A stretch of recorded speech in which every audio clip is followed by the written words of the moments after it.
আজকের আলোচনার বিষয় সুখী দম্পতি। আলোচনার বিষয় কি? সুখী দম্পতি। বিয়ে করছেন কারা কারা দেখি? দুই হাত তোলে অনেকে। নিয়ত ভালো না, আরেকটা ঘটাবে নাকি? খবর আছে, ভাবি সব মানলেও এটা মানবে না, ঠিক কিনা? আমাদের দেশের নারীরা ভালোবাসায় ভাগ বসাতে দিতে চায় না, সব মানে সারাদিন এটা বোঝাবেন, বোঝানোর পরে বলবে না, সবশেষে কি বলে না। তো এই আলোচনাটা যারা বিয়ে করছেন রিসেন্ট তাদের কাজে লাগবে, আর যারা করেন নাই করবেন, শীঘ্রই করবেন, এদেরও কাজে লাগবে। আর যারা মুরব্বী অনেক অভিজ্ঞতা ওনাদেরও কাজে লাগবে, ওনারা এটা শুনে নাতি নাত করতে শোনাতে পারবে, ঠিক কিনা? তাহলে কারোরই লস নাই। আলোচনাটা বলতে আমার 50 মিনিট থেকে 1 ঘন্টা সময় লাগবে। এই 1 ঘন্টা বা 50 মিনিট বসে থাকতে পারবেন যারা যারা, তারাই বসে থাকবেন। বাকিরা আপনাদের কাজ থাকলে, 1 নাম্বার থাকলে আস্তে আস্তে বেরোতে পারেন এখনই। যাদের 1 নাম্বার করা লাগবে, 1 নাম্বার বোঝেন? বোঝে নাই বোধ হয়। 1 নাম্বার মানে কি? আচ্ছা, এইটা 1 নাম্বার, 2 নাম্বার, 3 নাম্বার যা লাগে।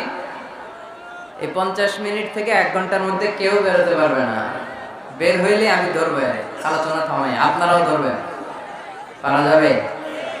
কথা কয় না। যদি কারো এই 50 মিনিট থেকে 1 ঘন্টা 1 নাম্বার, 2 নাম্বার, 3 নাম্বার লাগে, এখনই চলে যান, যেহেতু আপনার ব্যস্ততা আছে, পেরেশানি আছে, কোনো অসুবিধা নেই, আস্তে আস্তে উঠে যান। যারা যেতে চায় সুযোগ করে দেন, একটু সুযোগ করে দেন। করতেছেন না কেন? তার মানে 1 ঘন্টা থাকবেন আপনারা? আওয়াজ করে বলেন, 1 ঘন্টা থাকা যাবে? অনেক যুবক ছেলেরা দাঁড়িয়ে আর মোর ভেঙে নিতেছে, এমনি থাকমু হুজুর। মাশাআল্লাহ, খুব ভালো। কয়টার দিকে আসছেন আপনারা?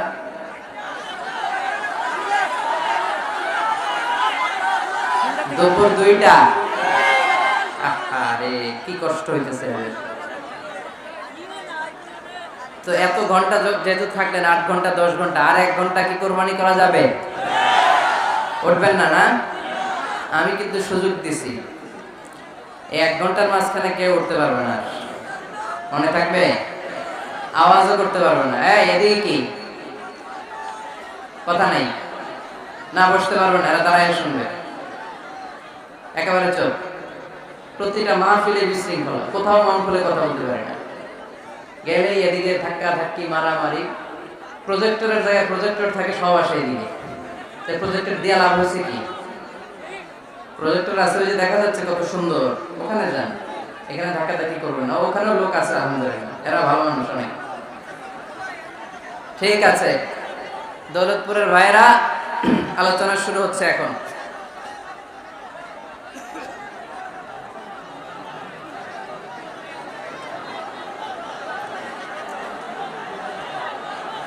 ইংরেজিতে বলে কাপল, কাপল লাইফ। এই বিশ্ব সভ্যতার নির্মাণে নারী পুরুষ, স্বামী স্ত্রী দুইজনেরই অবদান আছে না নাই? এজন্য সুনানে তিরমিজির বর্ণনায় আল্লাহর হাবিব সাল্লাল্লাহু আলাইহি ওয়াসাল্লাম বললেন, আন-নিসাউ শাকাইকুর রিজাল, নারীরা হচ্ছে পুরুষের কাউন্টার পার্ট, নারীরা হচ্ছে পুরুষের পার্টনার, সহকর্মী, সহযোগী। এই বিশ্ব সভ্যতার নির্মাণে শুধু পুরুষদেরই অবদান নাই, নারীদের অবদান আছে না নাই? এজন্য কাজী নজরুল ইসলাম অসাধারণ লিখেছে, এ বিশ্বে যা কিছু মহান, চিরকল্যাণকর, অর্ধেক তার করিয়াছে নারী, অর্ধেক তার নর। তার মানে নর নারী, স্বামী স্ত্রী দুইজনেরই অবদান এই মানব সভ্যতায় আছে না নাই? এই সম্পর্কটাকে আল্লাহ লেবাসের সাথে তুলনা করলেন, মেটাফরিক্যালি, রূপক ভাবে আল্লাহ পোশাকের সাথে তুলনা করলেন। পোশাক যেমনি গায়ের সাথে লেগে থাকে, পোশাক যেমনি চামড়ার সাথে মিশে থাকে, স্বামী স্ত্রীর সম্পর্কটাও এরকম, একাকার, মিলেমিশে, ভালোবেসে একাকার। স্বামী স্ত্রীর রিলেশনশিপ, সম্পর্কটা অনেকটা হাত আর চোখের মতো। হাত ব্যথা পেলে চোখ দিয়ে পানি ঝরে, আবার চোখ দিয়ে পানি ঝরলে হাত সেই পানি মুছে দেয়, ঠিক কিনা? তাহলে সম্পর্কটা কেমন যেন হাত আর চোখের মতো। হাত কেটে গেলে পানি পড়ে কোন দিক দিয়ে? চোখ দিয়ে পানি ঝরে। আবার চোখ দিয়ে পানি ঝরলে চোখের পানি মোছার জন্য হাতের দরকার আছে না নাই? তাহলে একেবারে মিলেমিশে একাকার। সুখী দাম্পত্য জীবন, স্বামী স্ত্রী এই জান্নাতি সম্পর্কটাকে কিভাবে উপভোগ করবে, কিভাবে একে অপরের সাথে ডিলিংস করবে, আচরণ করবে, এ ব্যাপারে কোরআন এবং সুন্নাহ আমাদের জন্য গাইডলাইন দেয়া আছে না নাই? আমরা গাইডলাইন নিব কোরআন থেকে। কোত্থেকে? কোরআন থেকে আর সুন্নাহ থেকে। কারণ এই কোরআন আর সুন্নাহ আমাদেরকে সঠিক জীবন দর্শন শিখায়, কিভাবে এই পৃথিবীতে চললে পৃথিবীতেও সুখ আবার আখিরাতেও সুখ, এর সব দিক নির্দেশনা কোরআনে আছে না নাই? তাহলে এই যে স্বামী স্ত্রীর দাম্পত্য জীবন, এক্ষেত্রে প্রত্যেককে আল্লাহ তাআলা কিছু দায়িত্ব দিয়েছে। আজকে দায়িত্বগুলোর ব্যাপারে আমরা শুনবো। স্ব স্থানে থেকে প্রত্যেকেই, স্বামী যদি স্বামীর দায়িত্ব পালন করে, স্ত্রী যদি স্ত্রীর দায়িত্বটুকু পালন করে, তাহলে দাম্পত্য জীবনটাকে জান্নাতি দাম্পত্য সুখ দিয়ে ভরে দিবে কে? আল্লাহ। আমাদের প্রত্যেকের দাম্পত্য জীবন সুখী হোক, সমৃদ্ধ হোক, আমরা চাই কি চাই না? অনেকে বলে হুজুর সুখ নাই, সুখ নাই, ঘরের ভেতরে গেলেই জাহান্নাম, কথা শুনে না আমার। আবার স্ত্রীরা বলে হুজুর দোয়া করবেন, পরকিয়া করে, খালি এসএমএস পাঠায়, আমারে ভালো লাগে না, এখন এখন অন্যদিকে ঘুরে, এরকম আসরা নাই? দুই দিক থেকে অভিযোগ। বোনদের জন্য কোনো প্যান্ডেল ট্যান্ডেল আছে নাকি আজকে? হ্যাঁ, দিনের বেলা সমাবেশ ছিল তো এটা হয়ে গেছে, তো মাইকের সাউন্ড নিশ্চয়ই। এই এদিকে উঠছে কে? টান দেন এদেরকে ধরে, টানেন টানেন, টাইনা বসান বসান, টান দেন টান দেন, হুজুরে ধরেন, হুজুরে ধরেন। ধরতে পারেন নাই হুজুরে? ধরছেন? হ্যাঁ টান দেন, এই তো টাইনা বসান, এদিকে তাকান, এদিকে হয়েছে, হ্যাঁ বসাই দিচ্ছি। এইভাবে চলবে একেবারে শেষ পর্যন্ত, উঠলে খবর আছে। শুরুতে সুযোগ দিয়েছি, সুযোগ নেন নাই। তো আমরা প্রথমে স্বামীর দায়িত্ব শুনবো। দাম্পত্য জীবনে স্বামীকে আল্লাহ তাআলা কি দায়িত্ব দিয়েছে, তারপর স্ত্রীকে আল্লাহ তাআলা কি দায়িত্ব দিয়েছে, এবং দুইজনের আবার কালেকটিভ সম্মিলিত কিছু দায়িত্ব আছে, এগুলো আমরা শুনবো। শুনতে রাজি আছেন তো? কষ্ট হচ্ছে আপনাদের? আচ্ছা, এই বাম দিকটা আমাকে কষ্ট দিয়েই যাচ্ছে, খালি আওয়াজ, কথা একটু থামছে আবার শুরু। কেন? আমার দিকে তাকান। আরেকজনে থামতে বলছে কি আপনার? এই থামো থামো, এগুলো বলেন কেন? আপনি থামেন, তাই তো হয়ে গেল। হ্যাঁ, আবার আমার সাথে কথা বলেন, আপনি চুপ। তো প্রথমে আমরা সম্মিলিত দায়িত্বের কথা শুনবো। সম্মিলিতভাবে আল্লাহ স্বামী স্ত্রী দুইজনকেই কিছু দায়িত্ব দিয়েছে, যে দায়িত্বটা দুইজনের উপরই বর্তায়।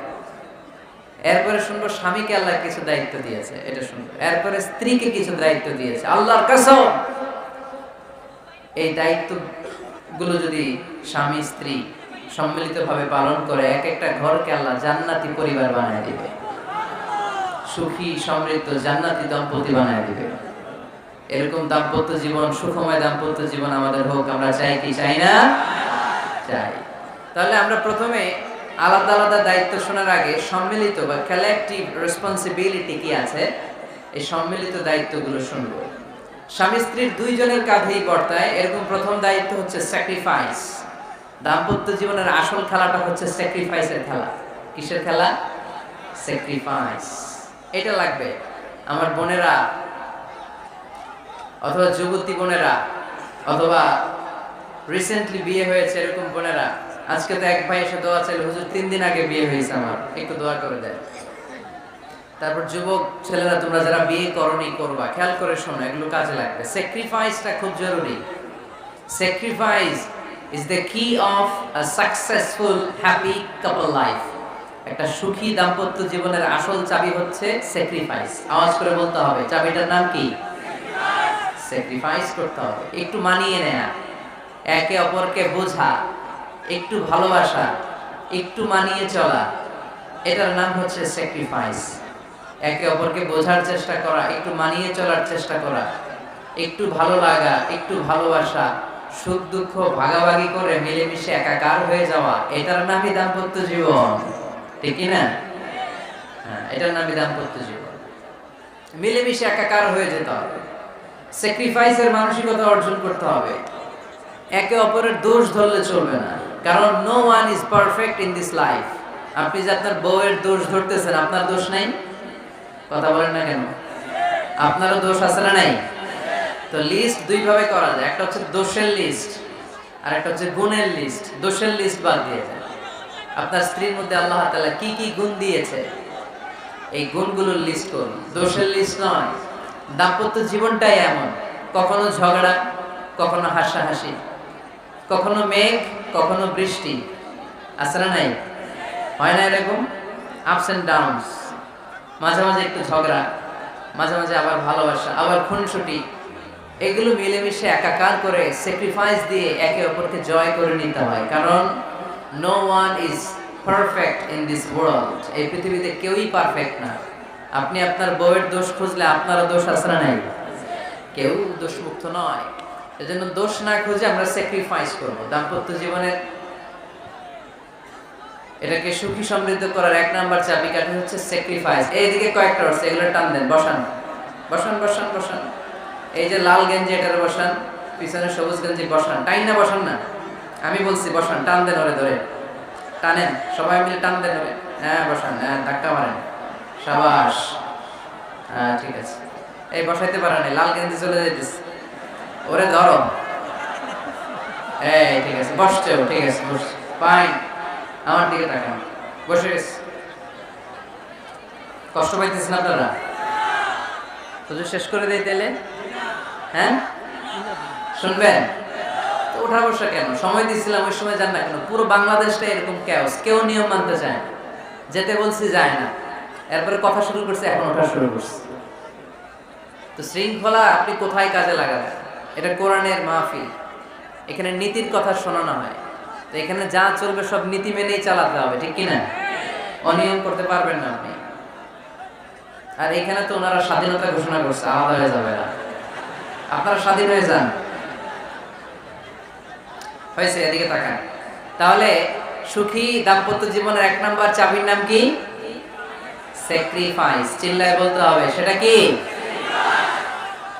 তাহলে হাজবেন্ড ওয়াইফ দুইজনে স্যাক্রিফাইস করবেন। এই যে ভাই, আল্লাহর দোহাই লাগে, আল্লাহর দোহাই, এই দৌলতপুরের ব্যাপারে খুব খারাপ একটা ইমপ্রেশন নিয়ে আমি যাব আপনাদের কারণে। আপনারাই আপনাদের দৌলতপুরের বদনামের জন্য যথেষ্ট। আরেকজনের বসানোর দরকার নেই, নিজেই বসেন, কাউরে ইঙ্গিত করার দরকার নেই, কোথাও লাইট মারার দরকার নেই, লাইট বন্ধ করে নিজেই বসে যান, বসেন।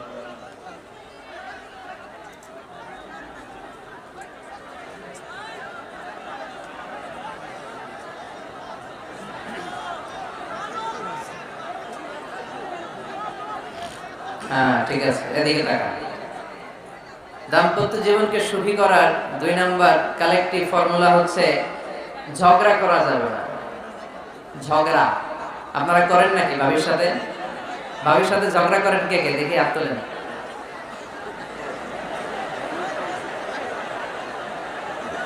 এইদিকে সব আল্লাহর ওলি, এরা ঝগড়া টগড়া করে না। আপনি করেন? এই সাহসী সন্তান আছে কিছু, মাশাআল্লাহ, ঠিক আছে, বেশি করেন না বাস। হ্যাঁ ঠিক আছে, ঠিক আছে, তোমরা করো, বুঝছি, আপনারা করেন, ওকে। না, ঝগড়া করা যাবে না। একজন ঝগড়া শুরু করলে আরেকজন চুপ থাকতে হবে। দুইজনই ঝগড়া করলে, দুইজন রেগে গেলে ঝামেলা আসরা নাই।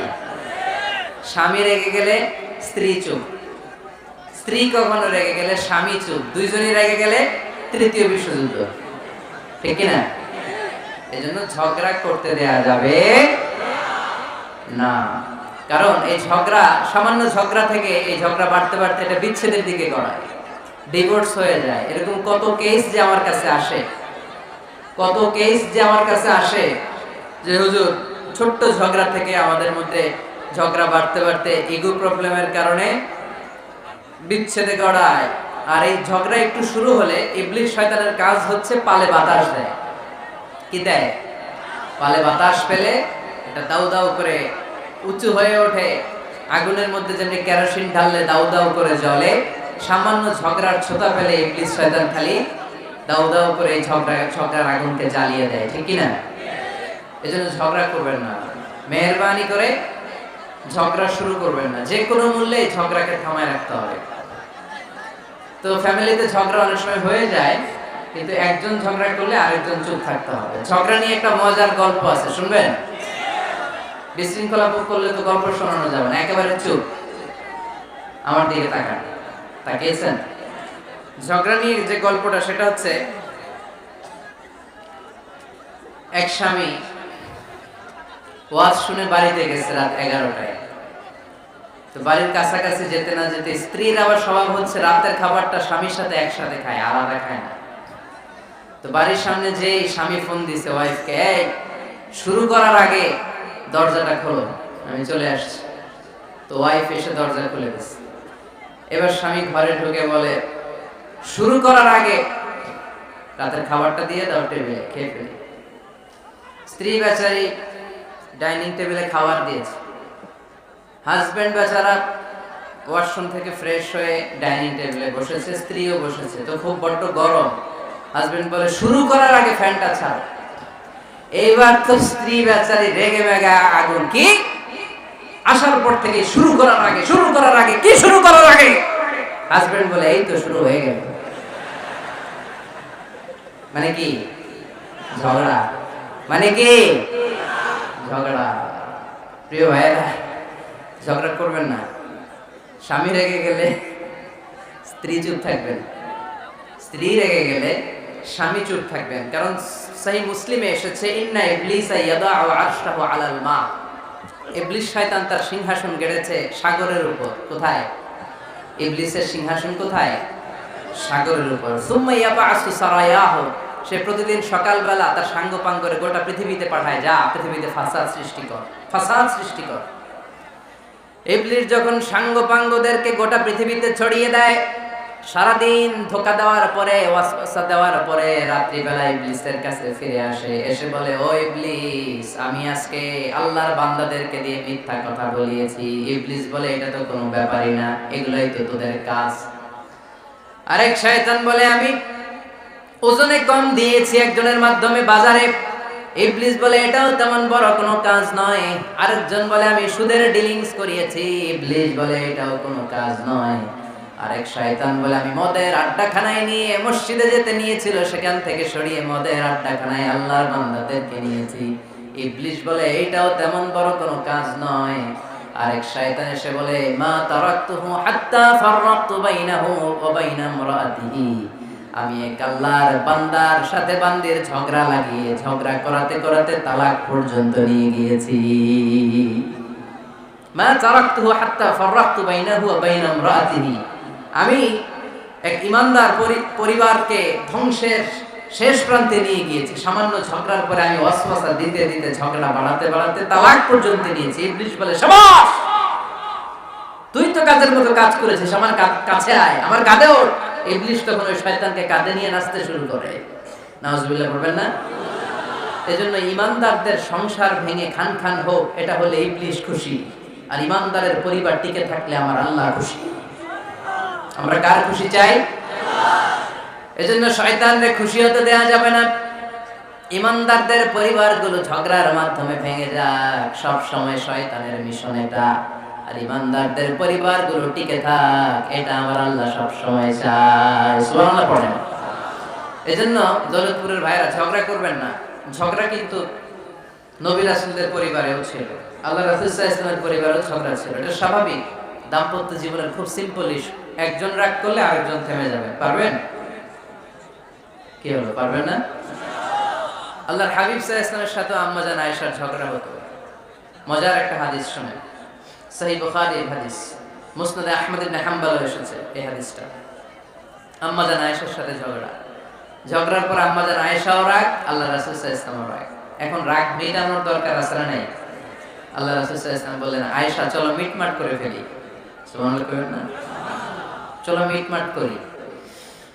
তো কারে ডাকবো মিটমাটার জন্য? ওমর রে ডাকি। আম্মা জান আয়েশা বলে, না, ওমর গলিব, ওমর খুব মেজাজ বলা, আমার ডর লাগে। তোমার আব্বারে ডাকি। আব্বারে ডাকেন। আব্বারে ডাকেন। খুশি হয়ে গেছেন আম্মা জান আয়েশা রাদিয়াল্লাহু আনহা। আবু বকর রাদিয়াল্লাহু চলে আসলেন, দাঁড়ালেন। এবার বিষ্ণু সাল্লাল্লাহু আলাইহি ওয়াসাল্লাম বললেন, তাতাকাল্লিমিন আও আতাকাল্লাম, কি ঘটছে আমাদের মাঝে, তুমি বলবা না আমি বলবো? আম্মা জান আয়েশা বললেন, তাতাকাল্লামু আনতা ওয়ালা তাকুল ইল্লা হাক্কান, আপনিই বলেন, তবে সত্য ছাড়া মিথ্যা বলবেন না। আবু বকর রাদিয়াল্লাহু তাআলা শুনে রেগে, এ কেমন কথা তোমার? নবীকে উদ্দেশ্য করে তুমি বলছো সত্য ছাড়া মিথ্যা বলবেন না, নবী কখনো মিথ্যা বলবেন নাকি? রেগে মেয়ের গায়ে মেরেছে এক চর, চর খেয়ে আম্মা জান আয়েশা উল্টে পড়ে গেলেন। সাইয়েদনা আবু বকর রাদিয়াল্লাহু তাআলা রেগে গড়গড় করতে লাগলেন, আবার মারার জন্য উদ্যত হলেন। আম্মা জান আয়েশা রাদিয়াল্লাহু তাআলা বাঁচার জন্য এবার বিশ্বনবীর পিছনে যে আশ্রয় নিলেন। সুবহানাল্লাহ পড়বেন না? বিশ্বনবী সাইয়েদনা আবু বকরের সামনে দুই হাত মেলে ভেবে দাঁড়িয়ে গেলেন। আল্লাহর হাবিব যখন আম্মা জান আয়েশাকে বাঁচানোর জন্য দুই হাত উঁচু করে দাঁড়িয়ে গেলেন, সাইয়েদনা আবু বকর থেমে গেলেন। সাইয়েদনা আবু বকর এই পরিস্থিতি দেখে ঘর থেকে বের হয়ে ঘরের বাইরে দাঁড়ালেন। এবার আল্লাহর রাসূল সাল্লাল্লাহু আলাইহি ওয়াসাল্লাম আম্মা জান আয়েশাকে তুললেন, বললেন, ইয়া আয়েশা কাইফা রাআইতিনি আনকাসতুকি মিনার রাজুল, দেখলা নাকি কেমন করে আমি তোমার বাবার হাত থেকে তোমারে বাঁচালাম? আজকে আমি যদি সামনে দাঁড়িয়ে না বাঁচাতাম, তোমার বাবা তোমারে একেবারে মেরেই ফেলতো। সুবহানাল্লাহ পড়েন। দেখছো আয়েশা, আমি বাঁচাইলাম তোমারে, আমার সাথে ঝগড়া করো, আমি বাঁচাইলাম। এই কথা শুনে আম্মা জান আয়েশা রাদিয়াল্লাহু তাআলা লজ্জায় পড়ে হেসে দিলেন। সুবহানাল্লাহ পড়বেন না? এত আস্তে সুবহানাল্লাহ। লজ্জায় হেসে দিলেন। বিষ্ণু ইসলাম এবার হেসে দিলেন। দুইজনের হাসাহাসি শুনে বাইরে থেকে আবু বকর রাদিয়াল্লাহু তাআলা আনহু হাসির আওয়াজ শুনে অবাক, কি রে এতক্ষণ যুদ্ধ এখন আবার হাসি? কেন হাসে দেখার জন্য সাইয়েদনা আবু বকর রাদিয়াল্লাহু তাআলা আনহু ঘরের ভেতরে ঢুকলেন। ঢুকে দেখেন আম্মা জান আয়েশাও হাসে, বিশ্বনবীও হাসে। সাইয়েদনা আবু বকর হেসে দিলেন, আরশের উপর থেকে খুশি হয়ে গেলেন কে? এবার সাইয়েদনা আবু বকর বলেন, ইয়া রাসূলুল্লাহ, ইয়া হাবিবাল্লাহ, আশরিকানি ফি সিলমিকুমা কামা আশরাকতুমানি ফি হারবিকুমা। নবী গো, আপনাদের দুইজনের মধ্যে যুদ্ধ লাগলে যেমনি মিটমাট করার জন্য আপনি আমারে ডাকেন, আপনাদের এই আনন্দঘন মুহূর্তগুলোতে শরীক হওয়ার জন্য মাঝে মাঝে আমারে ডাইকে। সুবহানাল্লাহ পড়েন। আপনাদের মধ্যে যুদ্ধ লাগলে সন্ধি করার জন্য যেমনি আমারে ডাকেন, আপনারা যখন আনন্দঘন পরিবেশে এরকম খুনসুটি করেন, হাসাহাসিতে মেতে ওঠেন, তখন একটু আমারে ডাকেন। সুবহানাল্লাহ পড়বেন না? দেখেন, আল্লাহ রাসূল সাল্লাল্লাহু আলাইহি ওয়াসাল্লাম পৃথিবীর সবচেয়ে শ্রেষ্ঠতম মানুষ। উনাদের পরিবারেও ঝগড়া হতো, কিন্তু এই ঝগড়া কোনোদিন তালাক পর্যন্ত গিয়েছে? কথা বলেন না কেন? আল্লাহর হাবিব সাল্লাল্লাহু আলাইহি ওয়াসাল্লাম তার কোন স্ত্রীকে তালাক দিয়েছেন? প্রায় আম্মা জান আয়েশার সাথে রাগারাগি হতো। আল্লাহর হাবিব সাল্লাল্লাহু আলাইহি ওয়াসাল্লাম বলতেন, আয়েশা, কখন তুমি রেগে থাকো সেটাও আমি জানি, কখন তুমি আমার উপর খুশি থাকো সেটাও আমি জানি। ইয়া আয়েশা, ইন্নী লা আ'লামু ইযা কুনতি আন্নী রাদিয়া ওয়া ইযা কুনতি আলাইয়া গাদবা। আয়েশা, কখন রেগে থাকো তাও বুঝি, কখন খুশি থাকো তাও বুঝি। আম্মা জান আয়েশা বললেন, ইয়া রাসূলুল্লাহ, কেমনে বোঝেন? বিশ্বনবী বললেন, তোমার দোয়ার বাক্যগুলো শুনো বুঝি। যখন তুমি আমার উপরে খুশি থাকো তখন দোয়ার সময় তুমি এভাবে বলো, রব্বি মুহাম্মদ, ও মুহাম্মদের রব, আপনি আমাদের সব গুনাহ মাফ করে দেন। আর যখন তুমি আমার উপর রেগে থাকো তখন তুমি মুনাজাতের সময় বলো, রব্বি ইব্রাহিম, ইব্রাহিমের রব, আপনি আমাদেরকে ক্ষমা করে দেন। তার মানে যখন তুমি রেগে থাকো তখন দোয়ার সময় আমার নামটা মুখে নিতে চাও না। সুবহানাল্লাহ পড়েন।